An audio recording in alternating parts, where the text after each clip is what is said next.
Good morning, everyone, or good evening, wherever you are.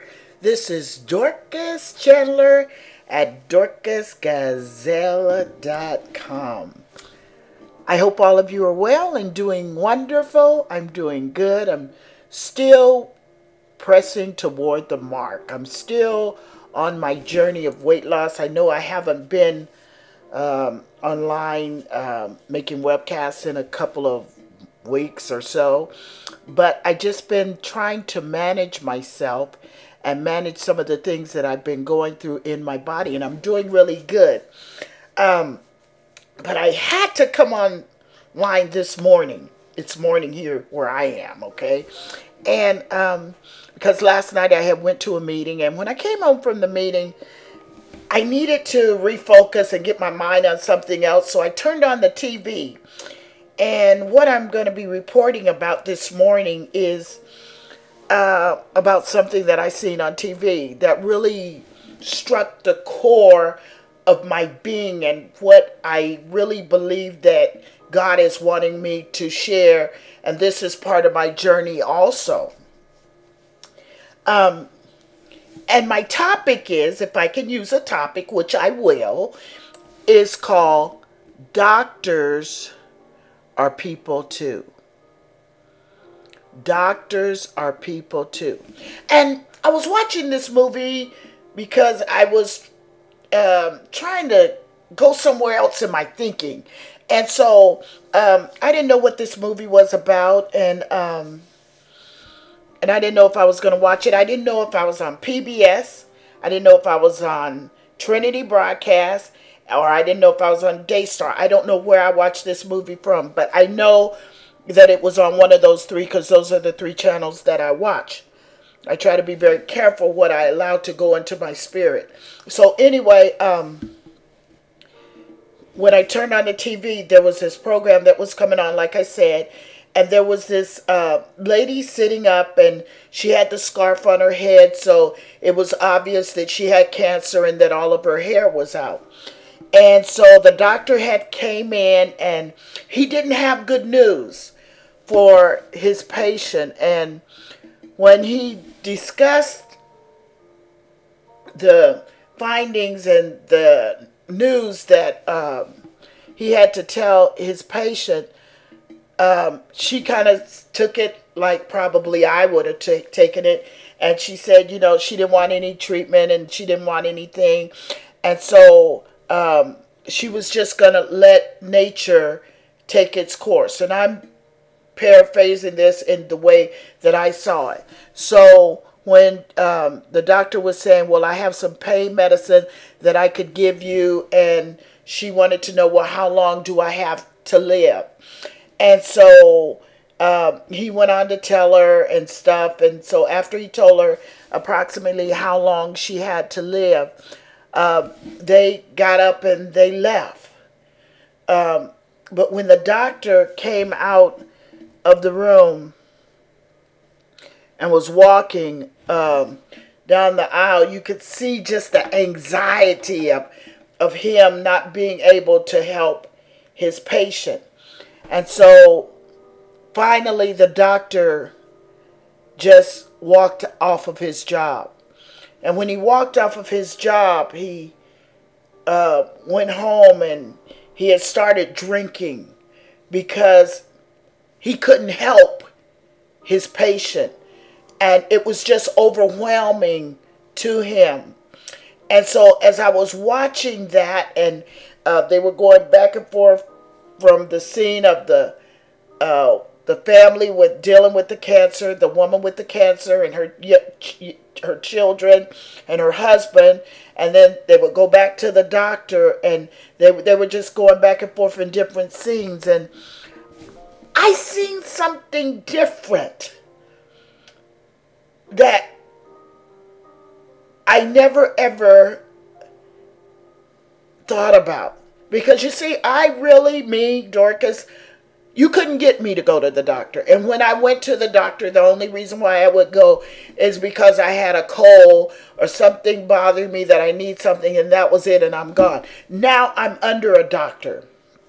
So I begin to think about my plight and my journey and all the times that I've walked in and out of doctor offices, because this isn't the first doctor that I have now or have had.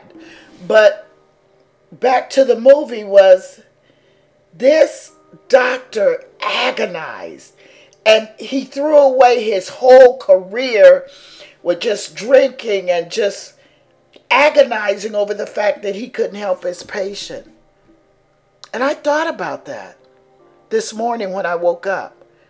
How that sometimes that we as patients don't really understand what doctors go through. And this is not telling you I understand what doctors go through, because I don't. But what I seen in this movie was, and what I understand about people, period, is we all have emotions. We all have feelings. And what happens when a doctor walks in the room and gives you a death sentence, or tell your loved one, you only have so many days or so many months to live. I've experienced that. And I remember when they called me into Dr. Blaney's office, and Lynn told me that Dr. Blaney wanted to see me, and my dad was sitting there, and I didn't know if he had died. I didn't know what, because they had called me in. And I remember going in that office, and I guess this is why it's so real to me. And Dr. Blaney, before I went into the office, he came out in the waiting room and he said, "Dorcas, come on. I want to see you by yourself." And I went into this office. I went into his office and I sat down. And he said, "Dorcas, I'm sorry to tell you this." He said, "but your dad only has 2 months to live." And he had talked to me before, it's an honor serving your family and everything. And when he told me, and then after that he told me he only had 2 months to live, I remember that look on his face. And I also remember him telling me, "Dorcas, I'm getting ready to leave." He says he was going to another state to teach other doctors oncology. He was going into teaching. And when I saw that movie last night, I thought about how many times do doctors have to walk into the room and they give us prognosis or diagnosis or whatever you call that stuff, and they're giving us stuff that's not favorable. What happens when a doctor goes home and have to deal with what they've had to deal with that day, or they've seen something, or maybe patients like me who have just sit up in the room and not said anything, when they were talking to me with an attitude. Doctors are people too. And last night I really saw that for the first time, that we need to pray for our doctors. And I've said that before, and I want to say it again. These tapings go out over YouTube, over Facebook, Instagram, Google Plus. They're just everywhere. And if I would get one message this morning, a very short message, is that let's pray for our doctors, the ones that be in operating rooms today that we don't even know about, that have to walk out and shake their head, or go talk to a family member and the family member didn't make it, or the family member made it, but there's complications, and what do we think that does to their psyche, their emotions, their feelings? And then they have to go home to their families, and then they have to not only deal with their families, but they have to deal with themselves. Wow. I saw a doctor on this movie, and it might not have been real, but he threw away his whole career just because he couldn't help his patient. It was overwhelming for him not to be able to help. And there are some good doctors, and I know, they got all these movies and all this stuff, and we talk about pharmaceuticals. And I was telling somebody the other day, they were talking to me. I said, look, if there wasn't any pharmacists, there would be a lot of dead people right now because we don't want to do the right thing. We choose to do it our way.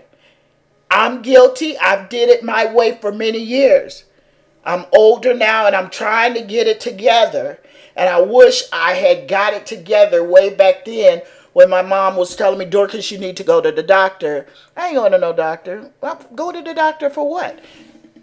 But anyway, God in his mercy has given me another chance to get it right.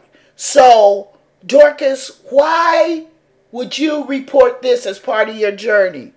I'm reporting this as part of my journey is because I understand something now that I didn't understand when I wasn't on my journey. I'm more sensitive to people now. And not only doctors, but people, period. And I got this flip mouth. I really do. And sometimes I say the wrong things. But man, when I get by myself now, I'm like, Dorcas, did you have to say it like that? Sometimes we can be telling the truth, the whole truth, and nothing but the truth. Or sometimes Dorcas can be telling the whole truth and nothing but the truth. Man, and I just say it so raw.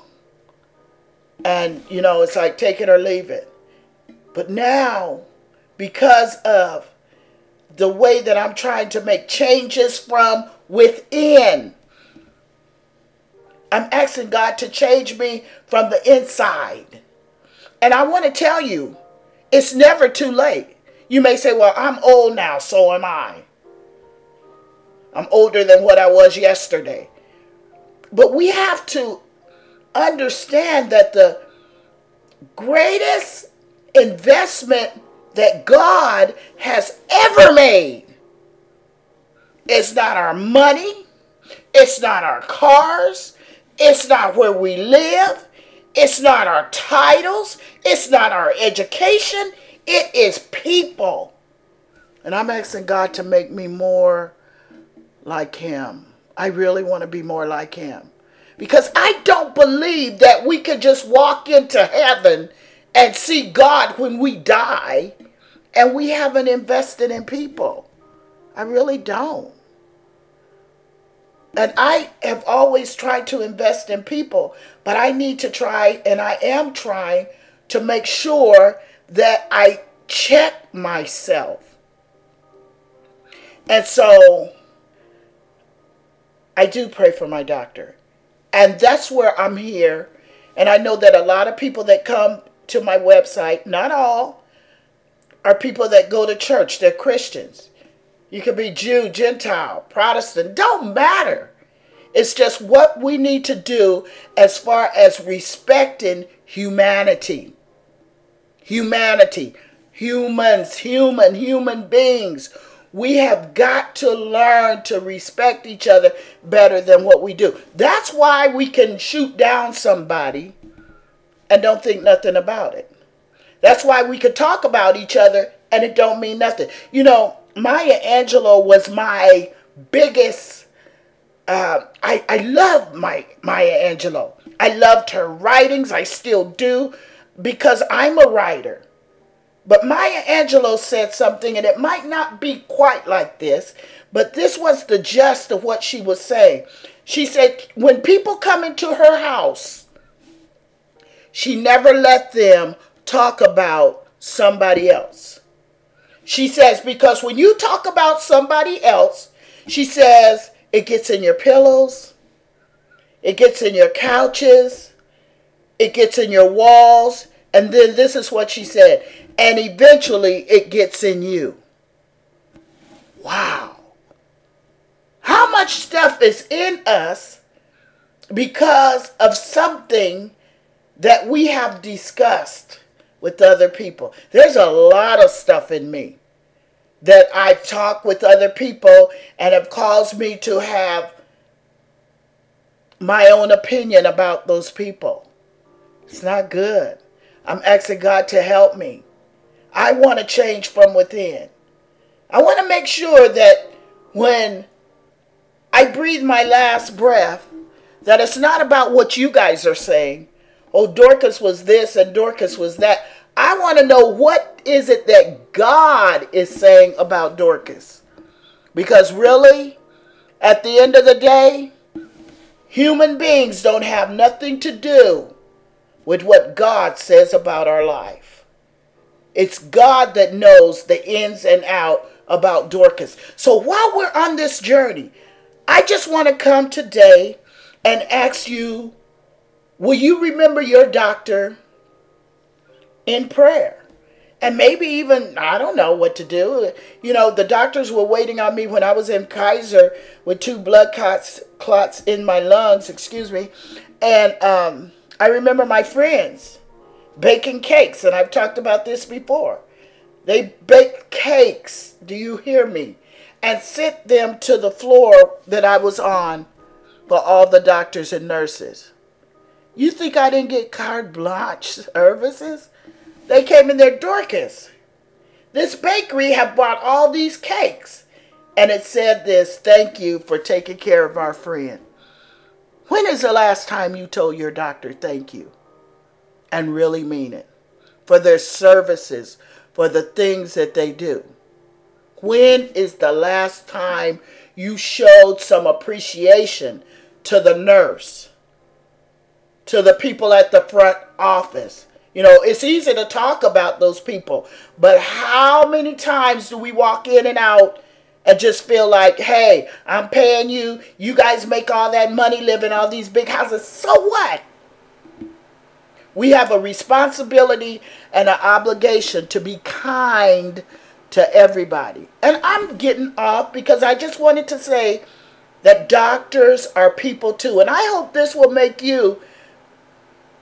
us, rather, I don't never want to speak to you. I always want to either speak to me or speak to us. Make us be more cognizant and aware of the people that service us. The people that are working in service jobs. I live here, you know, and my window, my office window is facing the parking structure. And I can see where the trash thing is over, trash bin, whatever you want to call it. And I look sometimes in the summer months here, and I'm in my cool air-conditioned place, and the trash men are out there picking up my trash, picking up everybody else's trash in here. And I look out the window and I say these words, they may never ever meet me. God bless them today. Keep their bodies strong. It's hot out there, God. Protect them. When is the last time you ever just whispered to God a kind word about somebody? Or do you have to know them so that they can know that you are doing what you're doing? No. I used to watch the janitors here, and I would be sitting in my living room, and I'd see them out in the heat, and I'd pray for them. This man came here to fix my air condition. And, I mean, it was obvious that he couldn't fix it because he was taking forever. And it was something very simple. But when we got to talking, and I asked him, I said, well, it's 2 hours. And before they sold the place, the other people used to take 15 minutes. And I'm like, you think, sir? He said, yeah. I said, are you having problems? He said, yeah, I can't get it. And I said, oh, okay. And in my mind, I'm like, it's obvious that you can't get it because, I mean, we're 2 hours into this, and it only take a few minutes. And so it's like, Dorcas, you need to watch yourself. You're right. You're right. You need to watch your thoughts. You're right. So the man kept sitting there, and I said, 3 hours. I said, did you get it yet, sir? Trying to be humble. And he said, no, I didn't get it. And I said, oh, okay. And then he came out. He said, I want to get it for you. I said, I understand. And so anyway, to make a long story short, he said, I'm just dumb. I'm just dumb. And I said, excuse me, sir. He said, yeah. I said, you're not dumb. You just don't understand what you're doing. I said, but it doesn't mean that you're dumb because you don't understand what you're doing. It means that you just don't understand. That man, he was new, so I don't know his name. He had tears in his eyes. And he said, thank you for telling me that. He said, all of my life, they've always told me that I was dumb. Words are powerful. And I began to talk to him, and I told him, you're not dumb. And so then they had to bring in another man the next day. And when they brought in the man the next day, the man came in, and it only took him a few minutes to fix the air condition. And he said to me, fix the thermostat. And the guy says, you see what I told you? I said, no, did you see what I told you? I said, you're still not dumb. I said, now that man fixed that air conditioned thermostat. I said, but did you learn from it? He said, yeah. I said, well, take it as a learning experience. We don't have to knock ourselves just because people have told us that we're somebody that who we're not. And he said, thank you. And he told me, he said, I can't read. And I said, okay. And he told me a lot of other stuff. And I told him, and he said, I'm having problems reading. I said, well, look, if you need help, I'm always here. And that man looked at me, and he said, really? I said, yeah. And he said, thank you so much. We need to plant encouragement in people's lives. Encouragement propels people into the next level. Pray for your doctors. Say something kind to them. Thank you. I appreciate the work you're doing. The nurses, the people at the front desk that have to take all of our attitudes. We don't feel good, and you should know that I don't feel good. Whatever. I go to the doctors with a lot of whatevers. And so do you. Maybe not you. Maybe you're exceptional to the rule. But this is what I wanted to remind us. Always remember that doctors are people too. They have emotional needs, they have spiritual needs, and they have needs in their own physical body. So let us pray for them, and let us do something special. Do something special. Say something special, and mean it from your heart. Hey, this has been a different, I don't know, saying, taping, but I wanted to come and share this. My friends, I love my friends. I love them, love them, love them. And I love you too. Hey, this has been Dorcas Chandler at dorcasgazelle.com. You go and have a wonderful life and be blessed. Bye-bye.